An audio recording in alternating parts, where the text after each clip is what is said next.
நாள். பரிசுத்த ஆவியானவர் சபைகளின் மேல் இறங்கின நாள். பரிசுத்த ஆவியானவர் எங்கே உண்டோ அங்கே மாத்திரம்தான் விடுதலைகள் உண்டாகும். பரிசுத்த ஆவியானவர் வாசம் பண்ணுகிற இடமாகிலும், பரிசுத்த வாசம் பண்ணுகிற அது குடிசையா இருந்தாலும் அரண்மனையா இருந்தாலும், அந்த இடத்துல வரங்களினால நிரப்புகிற மகா மகா பரிசுத்த ஆவியானவருடைய இறங்கி வந்த முதலாம் பெந்தகோஸ்து நாள்.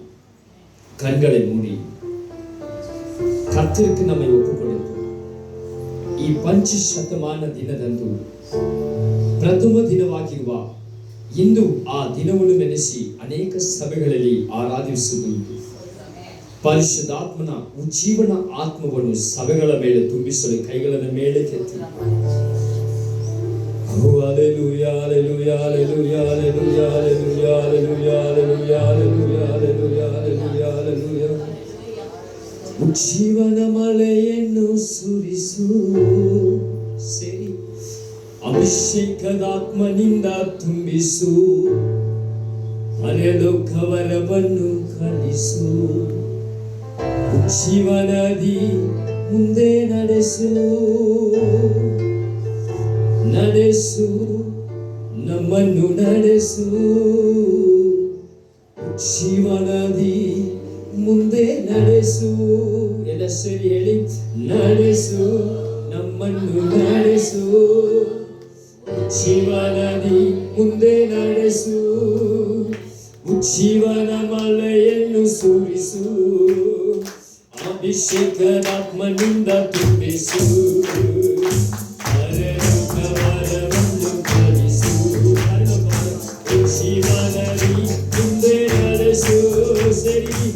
ಜೀವನ ಮಳೆಯನ್ನು ಸುರಿಸು, ಅಭಿಷೇಕದಾತ್ಮನಿಂದ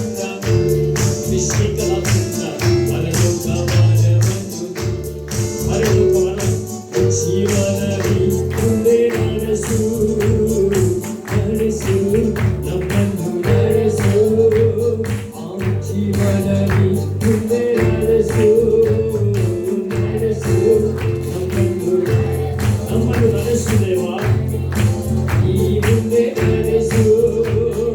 ಪಂಚಶತಮಾನದಿ ಬಂದಿದ್ದೀರಿ, ಶಿವನ ದಿನವನ್ನು ಪ್ರಾರಂಭಿಸಿದ್ದೀರಿ.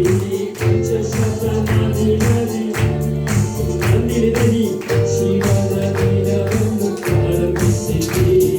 ಸುರಿಸು ಆತ್ಮೀಯ ಸುರಿಸು, ಭಾರತವನ್ನು ಜೀವಿಸಲು ಆಮೇಲೆ ಸುರಿಸು ಆತ್ಮೀಯ ಸುರಿಸು, ಭಾರತವನ್ನು ಜೀವಿಸಲು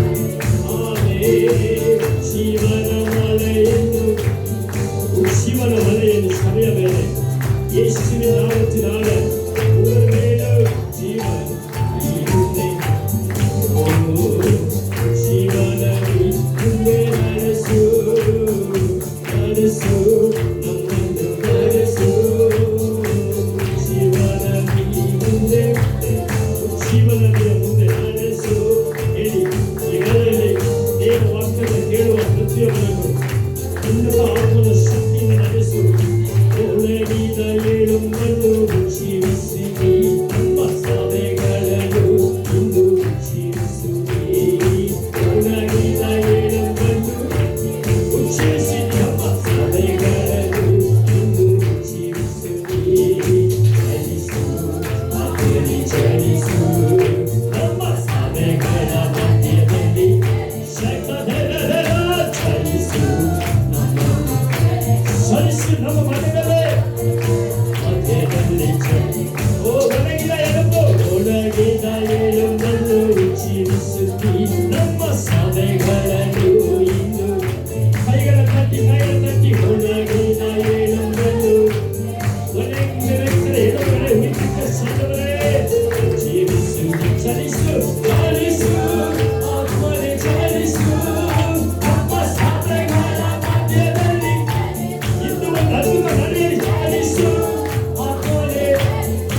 One day ನಾನು ಕೂಡ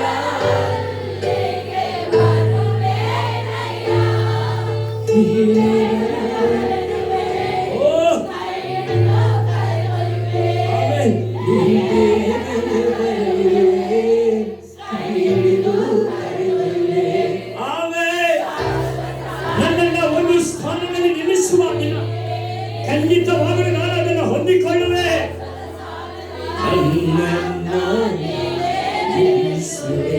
ಆಮೆನ್.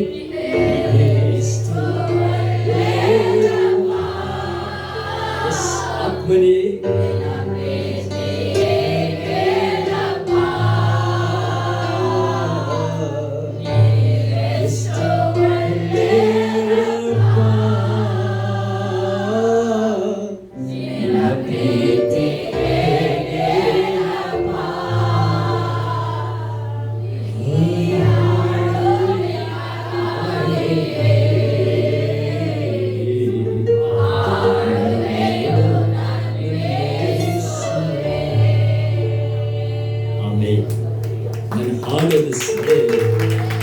ಮನುಷ್ಯನನ್ನು ತೃಪ್ತಿಪಡಿಸಲು ಅಲ್ಲ, ಪರಲೋಕದಲ್ಲಿ ವಾಸವಾಗಿರುವ ಸರ್ವಶಕ್ತನನ್ನೇ ತೃಪ್ತಿಪಡಿಸಲು.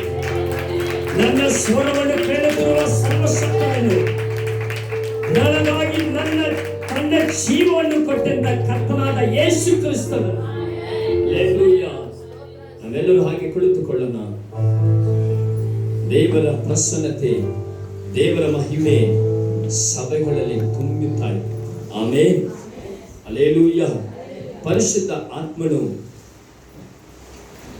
ಇವತ್ತು ಸತ್ಯವೇದದಲ್ಲಿ ನೋಡುವಾಗ ಅನೇಕ ಕಾರ್ಯಗಳಲ್ಲಿ ಅತಿಯಾದ ಕೆಲಸವನ್ನು ಮಾಡುತ್ತಿರುವ ಏಕೈಕ ದೇವರು, ಸರ್ವಶಕ್ತರು ಆದಂಥ ಪರಿಶುದ್ಧ ಆತ್ಮನಾದ ದೇವರೇ ಎಲ್ಲಕ್ಕೂ ಮೂಲರಾಗಿದ್ದಾರೆ. ಹಲ್ಲೆಲೂಯಾ. ಆದಿಕಾಂಡ 1ನೇ ಅಧ್ಯಾಯದಲ್ಲಿ ಗಮನಿಸುವಾಗ 1ನೇ ವಾಕ್ಯ, ಆದಿಕಾಂಡ 1ನೇ ಅಧ್ಯಾಯ 1ನೇ ವಾಕ್ಯವನ್ನು ಗಮನಿಸಿ ನೋಡುವಾಗ, ಆದಿಯಲ್ಲಿ ದೇವರು ಆಕಾಶವನ್ನು ಭೂಮಿಯನ್ನು ಉಂಟು ಮಾಡಿದನು. ಭೂಮಿಯು ಕ್ರಮವಿಲ್ಲದೆಯೂ ಬರಿದಾಗಿಯೂ ಹಲ್ಲೆಲೂಯಾ ಬರಿದಾಗಿಯೂ ಇತ್ತು. ಆದಿಸಾಗರದ ಮೇಲೆ ಕತ್ತಲಿತು. ದೇವರ ಆತ್ಮನು ಜಲಸಮೂಹಗಳ ಮೇಲೆ ಚಲಿಸುತ್ತಿದ್ದನು. ಹಲ್ಲೆಲೂಯಾ. ಇಲ್ಲಿ ಗಮನಿಸಿ ನೋಡುವಾಗ ಅನೇಕರು ಪರಿಶುದ್ಧ ಆತ್ಮನ್ನ ಅನೇಕ ರೀತಿಯಾಗಿ ಆಲೋಚಿಸುತ್ತಾರೆ. ಆತನು ಗಾಳಿ, ಆತನು ಬೆಂಕಿ, ಆತನಿಗೆ ಸ್ವರೂಪ ಇಲ್ಲ ಅಂತ ಹೇಳಲ್ಲ. ಅನೇಕ ಕಡೆ ಪರಿಶುದ್ಧಾತ್ಮನ ಜ್ಞಾನವಿಲ್ಲದೆ ಇರೋರು. ಪರಿಶುದ್ಧ ಆತ್ಮನು ಯಾವ ರೀತಿಯಾಗಿದ್ದಾರೆ? ಯೇಸು ಕ್ರಿಸ್ತನು ಮಾಂಸ, ಆತ್ಮ, ಶರೀರವಾಗಿದ್ದಾರೆ. ಹಲ್ಲೆಲೂಯಾ. ஆவி ஆத்மா சரீரமாக இயேசு கிறிஸ்து இருக்கிறார். அதே போல ஆவியானவரும் ஆவி ஆத்மா சரீரம் உடையவராக இருக்கிறார். பிதாவாகிய தேவனாகிய கர்த்தரும் ஆவி ஆத்மா சரீரம் உடையவராக இருக்கிறார். இந்த ஆவி ஆத்மா சரீரம் கொண்டிருக்கிற ஆவியானவராகிய தேவன் தான் இந்த பூமியின் மேல் கிரமமில்லாமல் ஒழுங்கில்லாமல் இருந்த இந்த பூமியின் மேல் முதல் நடந்து வந்தவர். எப்படி வந்தார் அவரு? கன்னடாவில் நீங்க கவனித்து பாருங்க. ದೇವ ಆತ್ಮನು ಆ ಜಲ ಸಮೂಹಗಳ ಮೇಲೆ ಚಲಿಸುತ್ತಿದ್ದರು. ಚಲಿಸುತ್ತಿದ್ರಿಂದ ಏನರ್ಥ? ನಡೀತಾ ಇದ್ರು ಅದ್ರ ಮೇಲೆ. ಯೇಸು ಕ್ರಿಸ್ತನು ಸಹ ಮಾಂಸಧಾರಿಯಾಗಿರುವಾಗ ಆತನು ಸಮುದ್ರದ ಮೇಲೆ ಚಲಿಸಿದರು. தண்ணீருக்கு மேல காத்து மாத்திரம் நிற்காதே. தேவ ஆவியானவர் அவைகளை படைத்தவருக்கும் நிற்கிற அதிகாரம் உண்டு. அல்லேலூயா.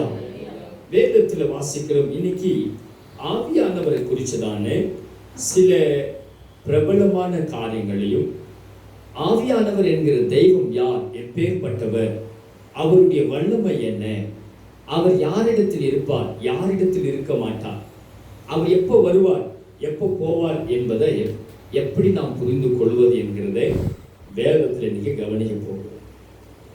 போன வாரத்தோட இந்த வாரத்தில் நிறைய ஆட்களை காணவில்லை என்று நினைக்கிறேன். நம்ம அதிகமாக நம்ம செபிக்கிறது நம்ம கடமையாக இருக்கு. அல்லேலூயா. நமக்கு வேலைகள் மிகவும் அவசியம். இதற்கு மேலும் சபையை கவனிப்பதும் ரொம்பவே நமக்கு அவசியமா இருக்கும். அல்லேலூயா. போன வாரம் நான் உங்களோட என்ன பேசணும்னு உங்களுக்கு ஞாபகம் இருக்கா? ஜீவ புகை. அல்லேலூயா. அதுக்கு முன்ன வாரம் ஜீவன். அல்லேலூயா. ஆமா, சூப்பர்.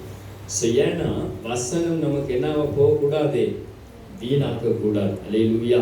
வசனம் தான் நம்மை நடப்பிக்கிற ஒரு வாசலாக மாறுகிறது. சரி, இதனால சங்கீதம் 104 அதிகாரத்தில் 30 வசனத்தை கவனித்து பாருங்க. வானத்தையும் பூமியும் யார் படைத்தார்? யார் படைச்சது? யார் வானத்தையும் பூமியும்? யார் படைச்சார் வானத்தையும் பூமியும்? தேவன் படைச்சார். அல்லேலூயா. வார்த்தையாகிய தேவன் இயேசு கிறிஸ்து தான் வானத்தையும் பூமியும் படைக்கிற தெய்வம். அவருக்கு தான், இயேசுக்கு இன்னொரு பேர் தான் சிருஷ்டி கர்த்தா. என்ன அவருடைய பேரு?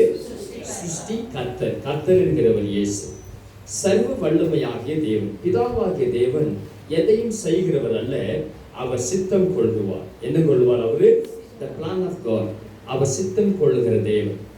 ಆತನು ಚಿತ್ತ ಮಾತ್ರ ಯಾವಾಗಲೂ ಇದು ಮಾಡಬೇಕು, ಇದು ಇರಬೇಕು ಅಂತ ಆತನು ನೆನೆಸ್ತಾನೋ ಅದನ್ನು ಸೃಷ್ಟಿ ಮಾಡುವಂಥ ಕೆಲಸವನ್ನು ಮಾಡುವಂಥವರು ಯೇಸು ಕ್ರಿಸ್ತನು.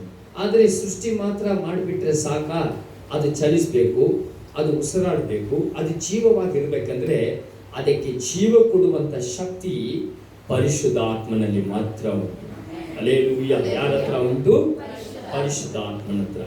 ಕೀರ್ತನೆ 104ನೇ ಅಧ್ಯಾಯ 30ನೇ ವಾಕ್ಯನ ಗಮನಿಸಿ ನೋಡಿ.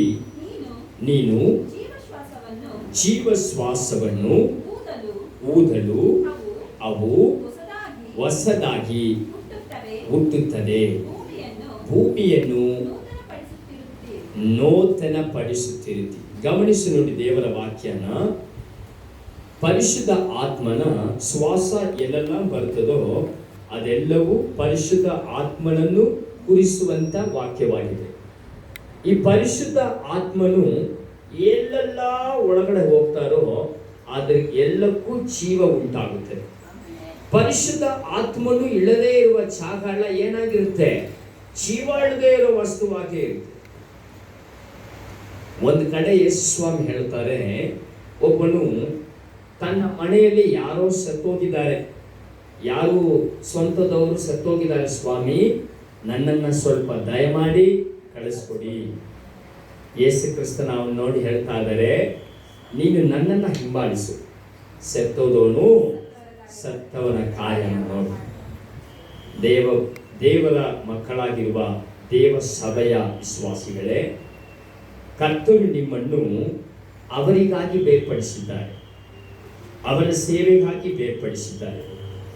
ಪರಿಶುದ್ಧ ಆತ್ಮನು ನಿಮಗೆ ತಿಳಿಸಿದ ಪ್ರಕಾರವೇ ಯೇಸು ಕ್ರಿಸ್ತನು ಆತನು ಸತ್ಯವನ್ನು ಸಾರುವಾಗ ಈ ರೀತಿಯಾಗಿ ಹೇಳುವುದು, ದೇವರೇ, ನಾನು ಇಲ್ಲಿ ಸೇವೆ ಮಾಡಿದ್ದು ಇಷ್ಟು ದಿನವರೆಗೂ ನನ್ನನ್ನು ನಾನು ಹೆಮ್ಮೆ ಪಡಿಸ್ಕೊಳ್ಳೋಕ್ಕಲ್ಲ, ನನ್ನನ್ನು ತೋರಿಸ್ಕೊಳ್ಳೋದಕ್ಕಲ್ಲ, ನನ್ನನ್ನು ನಾನು ಹಿಂಗೆ ಕೆಲಸ ಮಾಡಿದೆ ಹಂಗೆ ಮಾಡಿದೆ ಅಂತ ಹೇಳೋದಕ್ಕಲ್ಲ, ನಿನ್ನ ನಾಮನ ಮಹಿಮೆ ಪಡಿಸೋದಕ್ಕೆ ನಾನು ಸೇವೆನ ಮಾಡಿದ್ದೆ. ಇದುವರೆಗೂ ಸೇವೆ ಮಾಡಿದೆ. ಈ ಸೇವೆ ನಾನು ಮಾಡಿದ್ದು ಯಾವುದಕ್ಕಾಗಿ? ನಿನ್ನ ಚಿತ್ತಕ್ಕಾಗಿ. ನಿನ್ನ ಚಿತ್ತಕ್ಕಾಗಿ ನಾನು ಕೆಲಸ ಮಾಡಿದ್ದೆ.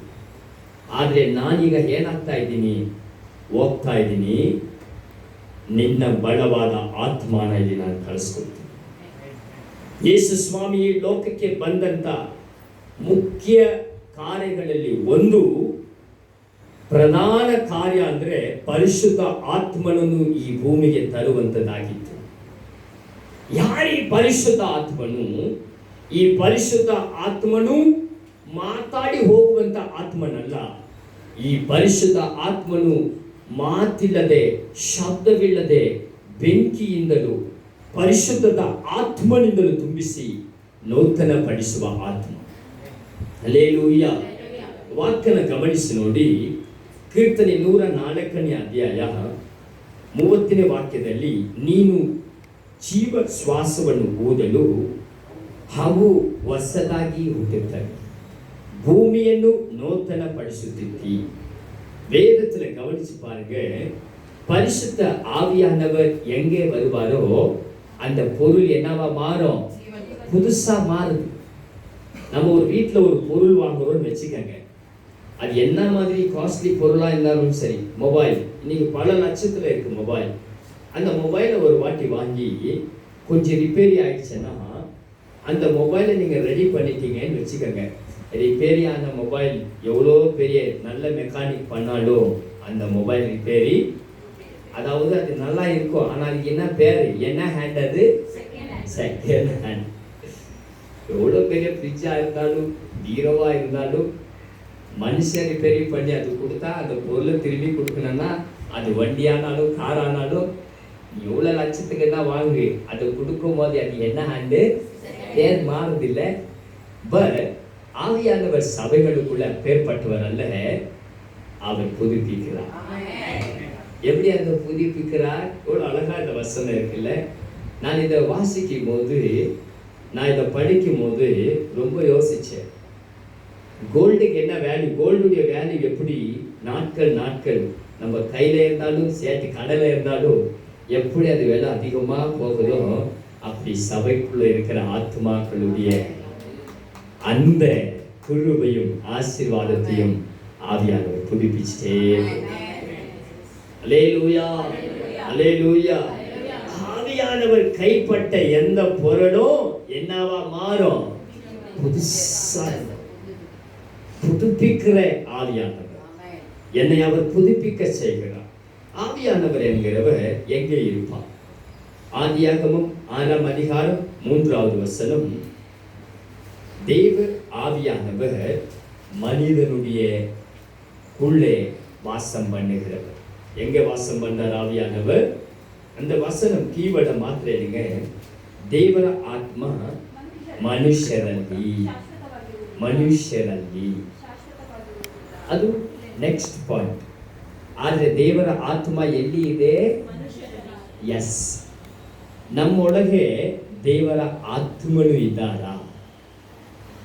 ನಾವು ಮಾಡುವ ಪ್ರತಿಯೊಂದು ಕಾರ್ಯದಲ್ಲೂ ನನಗೂ ஆத்மனிಗೂ ಸಂಬಂಧ ಇದೆಯಾ? நான் செய்கிற வேலையில எனக்கும் ஆவியானவருக்கும் உறவு இருக்கிறதா?